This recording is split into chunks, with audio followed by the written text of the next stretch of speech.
In this video, I am going to teach you a new cue card of January to April cue card. ठीक है, तो cue card है describe a course that impressed you a lot.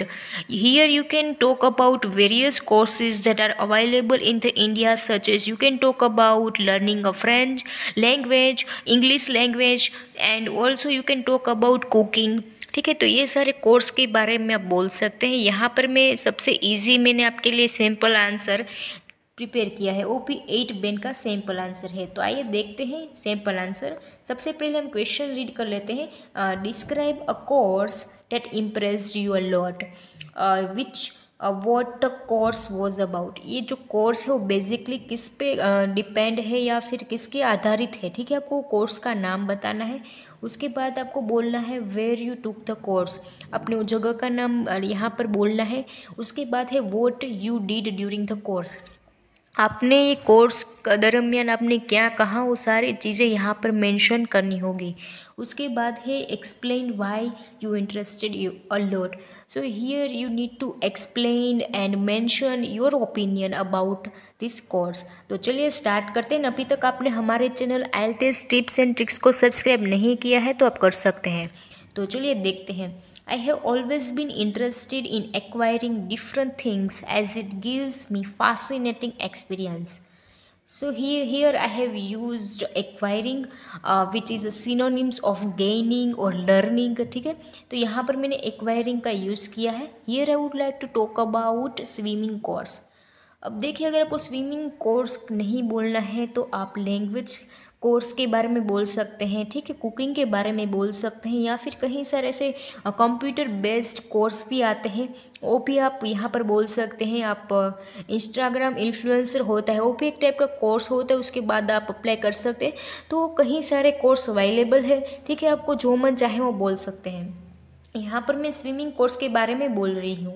Date heavily influence on me, actually my all stress float away.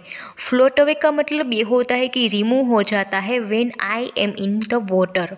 ठीक है, so I joined swimming centre which situated stone's throw my home. अब stone's throw का मतलब ये होता है कि nearby my home.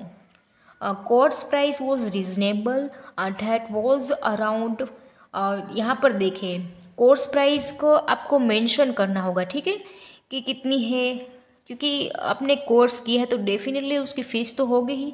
यहाँ पर देखिए 500 for month, all swimming equipments such as swimming cap, ear plug, wet suit provided by swimming center. क्योंकि स्विमिंग कोर्स पर मैंने यहाँ पर प्रिपेयर किया है, so that you need to mention the all equipment that are necessary for the swimming. यहाँ पर आगे देखते हैं। हम यहाँ पहुँचे थे। Initially I learn floating technique in the water with tubes. अब आप इनिशियली आपने क्या सीखा, किस तरीके से सीखा, आपको वो मेंशन करना है। फ्लोटिंग का मतलब ये होता है कि मुझे तैरना नहीं आता था, लेकिन मैंने ट्राई किया कि कैसे पानी में हम रह सकते हैं। लेकिन मैंने कहाँ से स्टार्ट किया, विथ ट्यूब के साथ। ठीक है, क्योंकि अगर हम ट्यूब का यूज़ करेंगे तो हम डूब नहीं सकते हैं, इसलिए शुरुआत के दिनों में मैंने ट्यूब के साथ प्रैक्टिस की, which I continued for 5 days. Afterward, some efficient technique of swimming such as butterfly, backstroke were taught by trainer. However, it was not easy as pie. सो मैंने फ्लोटिंग तो सीखी 5 दिनों तक, और उसके बाद ऐसे कहीं सारे ऐसे स्टेप्स है, टेक्निक्स है, वो भी मैंने सीखी। मेरे जो ट्रेनर थे उसने मैंने सिखाई, उसने मुझे सिखाई कि कैसे बटरफ्लाई एंड बैक स्ट्रोक जो टेक्निक्स है स्विमिंग में वो हमें अप्लाई करना है। ठीक है, एक कोर्स के बारे में है, इसलिए आपको मेंशन भी करना होगा इन टेक्निक का नाम। यहाँ पर देख सकते हैं I have used complex sentence however. ठीक है, आपको भी यूज़ करना चाहिए। एंड एज इजी एज पाई जो है उसका मतलब ये होता है कि ये बहुत ही डिफ़िकल्ट था, इतना आसान नहीं है, मेरे लिए आसान नहीं था। ठीक है, then I learned exhaling under water.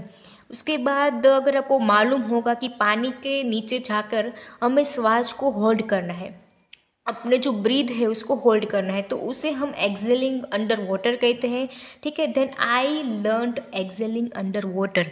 To be honest it was hilarious experience for me, ठीक है। For this method I wore straps on my head with goggles, क्योंकि ये जो टेक्निक है उसके लिए मुझे क्या पहनना पड़ा, स्ट्रैप्स भी पहनने पड़ी अपने जो हेड है उसके पर, और मेरे गूगल्स भी है, गॉगल्स, ठीक है, वो भी मुझे पहनने पड़े। In the beginning, I swam around 5 minutes in order to increase my swimming speed। अब देखिए जब मैंने स्टार्ट किया, ठीक है, तो मैं बहुत ही कम स्विमिंग कर पाती थी, ठीक है, मेरी कम जो स्पीड थी वो बहुत ही कम थी। अब मेरे को ना स्पीड इंक्रीज़ करनी थी, इसलिए मैंने क्या किया, मैंने स्टार्ट किया नई जो टेक्निक है वो मैंने प्रैक्टिस किया, ठीक है। तो वो प्रैक्टिस मैंने किस टेक्निक के लिए किया, यहाँ पर देखिए। सो आई प्रैक्टिस्ड किक टेक्निक्स, ठीक है। किक टेक्निक्स स्विमिंग में आती है, उससे आप जो है अपनी स्पीड बढ़ा सकते हैं। अगर आपको नहीं पता है किक टेक्निक, वैसे तो मैं आपको बता तो नहीं सकती, लेकिन अगर आप सर्च करेंगे किक टेक्निक्स ऑफ स्विमिंग तो आपको पता चलेगा कि आपको किक करना पड़ता है, ताकि आप जो है उसकी जो आपकी जो स्विमिंग की जो स्पीड होती है वो बढ़ सके, ठीक है। तो यहाँ पर मैंने वो लिखा है। और लास्ट वाला क्वेश्चन ये था कि आप एक कोर्स से क्यों इंटरेस्टेड है। मैं इसीलिए इंटरेस्टेड हूँ क्योंकि one of the main reason why I would like to swimming as it build the muscle strength and make as a fit as a fiddle, क्योंकि मसल स्ट्रेंथ जो है वो भी इम्प्रूव करता है एंड मेक आपको जो हेल्दी बनाता है। Also my weight was reduce just because of swimming. तो ये सारे रीजंस है क्योंकि मुझे ये कोर्स अच्छा लगता है। I hope you like my cue cards. Please subscribe to IELTS tips and tricks for new sample answer.